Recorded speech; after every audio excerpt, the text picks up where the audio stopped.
Welcome back, students. Today we will talk about growth curves of a bacterial culture and also the types of culture in a fermenter. We discussed about bioreactors and fermenters, features of a bioreactor. So now we will talk about how the bacterial cells cultured within a fermenter, how they multiply, what are the different phases they go through. So first let me talk about what is a growth curve.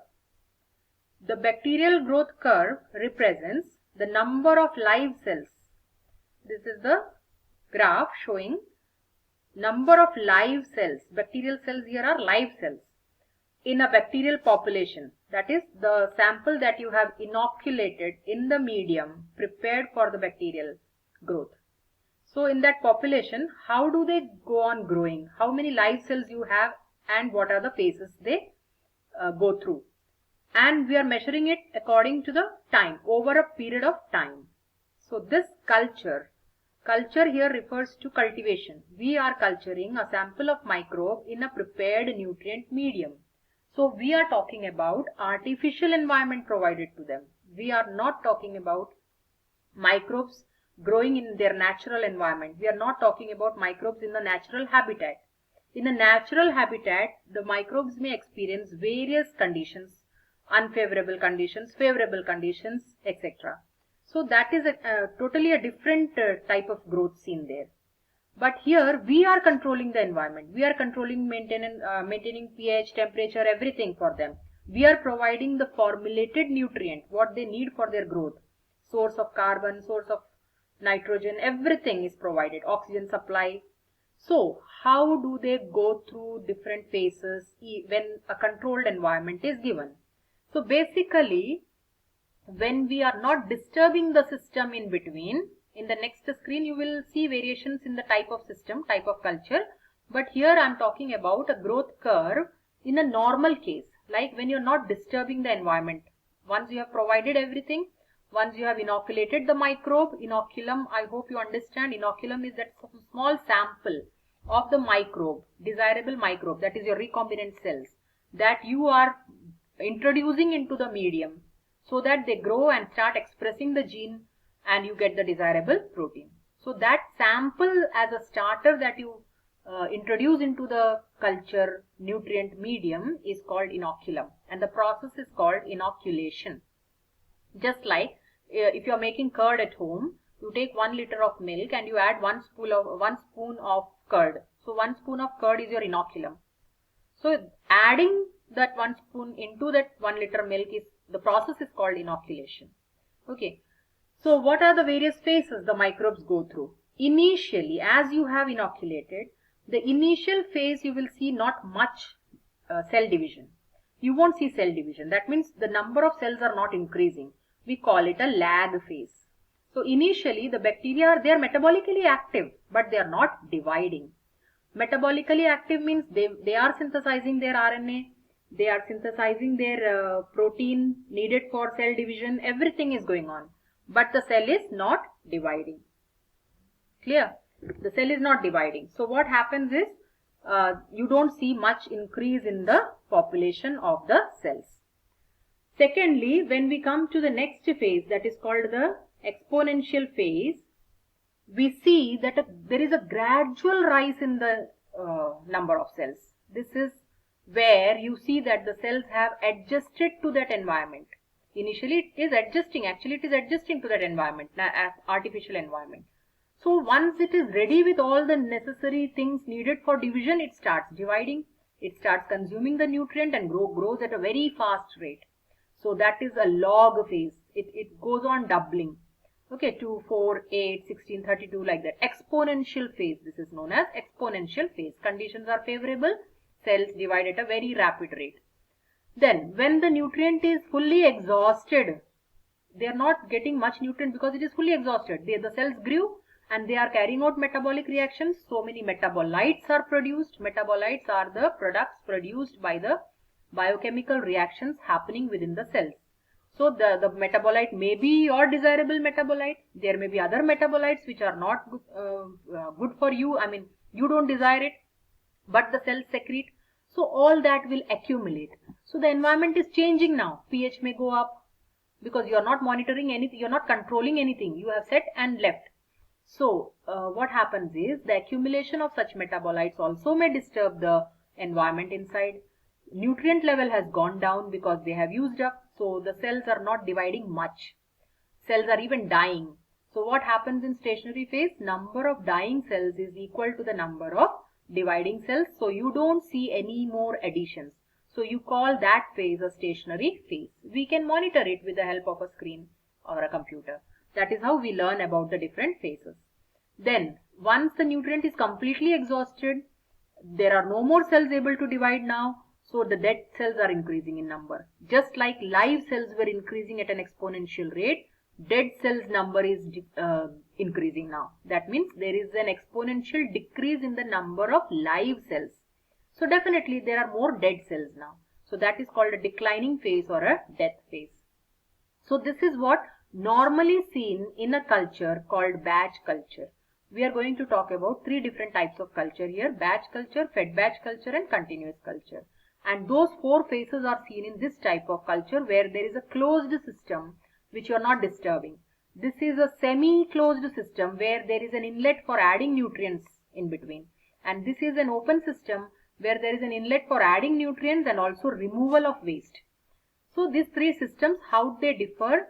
Each one has certain advantages and disadvantages, and industrialists, manufacturers use this type of culturing according to their need, according to the microbes they are going to inoculate and the desirable product they want. So they can choose any one according to their need. So we will brief it how it goes. So it's a closed system. You are not disturbing the process in between. Limited nutrient. This is one important thing. Here once you add nutrients, you will not give again. Limited nutrient is available. Whereas in these two cases, you can go on adding nutrients. Here neither the nutrient is added nor any waste is removed. Okay. Cells grow and multiply in a predictable pattern. That is that four phases that we said. That is predictable. You can assume, yeah, this will go through these four phases. Then growth results in consumption of nutrient, accumulation of metabolites. I discussed this in the graph. Finally, the fermenter is stopped, product is retrieved, and the fermenter is now to be cleaned, sterilized and kept ready for the next batch. So here the product is obtained batch by batch. So one good thing about it is, suppose there is a contamination in one batch, you lose only that much product. That is one good point here. We will discuss this in advantages and disadvantages. Fed batch culture, the substrate are not provided too much at a time. Why? Because if too much substrate is provided to a small sample of inoculum, the cells will be overloaded. It can be highly toxic. So to reduce the toxic level, substrate is fed at a very low level, below its toxic level. Gradually you can add substrate in between. That option is there because of an inlet for giving in fresh sterilized culture medium. The culture is continuously fed with fresh medium at regular intervals. So the microbes never starve. They are always getting nutrients. High cell density is achieved because they are always feeding, always having enough nutrient. So this is ideal if you want a product which is formed within the cells, called intracellular metabolite. Within the cell. Intra means within the cell. If you are harvesting a product by, if you have to harvest the product by rupturing the cells, because the metabolite is within the cells, fed batch culture is the best because you have very high cell density and you can use all those cells, rupture them and get the product. Okay. So the growing culture is not removed. Here I said intracellular because there are also products which are extracellular. That means there you don't use the cells, you use the medium and you purify the extract from the medium to get the desirable product. Here the growing culture in fed batch is not removed. So definitely some toxic substance accumulates. So over a period of time, what happens? Your vessel is more voluminous, like the content has increased because you're going on adding but not removing. So this is a semi-closed system. Coming to continuous culture, it is an open system. There is an inlet for giving in and also an outlet for taking out. Here just a depiction is shown here.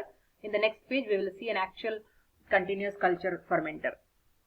So microbes are maintained at sub-maximal growth rate. Why? Because the toxic level is very less because you are not allowing toxicity to accumulate. All the conditions are at optimum always because it is kept fresh by addition of new nutrients. So how we will talk continuous culture a little more in detail. For high yield of desirable protein, you use continuous culture. When you want large amount of protein, okay, lot of biomass for the protein to be harvested, you can get this done. Formulated medium is designed in such a way, when you prepare food for the microbe, you prepare in such a way that one nutrient is kept in limited quantity.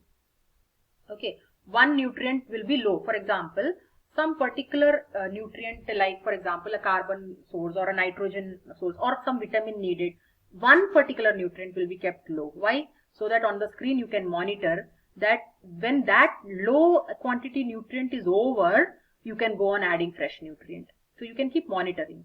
So all the cells grow exponentially, and this nutrient gets, as soon as this nutrient gets exhausted, you monitor it in which manner? Decline in the cell growth. Because that particular nutrient is not there. So there will be, when it is exhausted, there will be decline in cell growth. At this point you can add fresh medium. Okay, so this is how a continuous culture is maintained. And there is an outlet for outflow of media for the used up, exhausted cells can be removed, products can be removed. So maintenance of the clean, sterile environment is always there. Drain out the used medium from one side, so toxicity is avoided. Supplying fresh medium continuously from the other side, so culture remains fresh and never starves. So added volume displaces out an equal volume of used culture. Okay, so this way the cell is maintained in a physiologically most active phase. Which phase is maintained during continuous culture? Obviously exponential phase is maintained. Cells never enter stationary phase in continuous culture. Now talking about advantages and disadvantages of the three types of culture. I have highlighted main things, but please read the whole thing. Here setting up and maintenance is a little easy. Okay, whereas in continuous culture you need a proper setting up and more efficiency in doing the process, in operation process and all. Contamination occurs, if at all contamination occurs, as I said, only that batch is lost. Whereas in continuous culture, suppose contamination occur, the whole product, large volume is lost. So that is going to be a big loss, economic loss.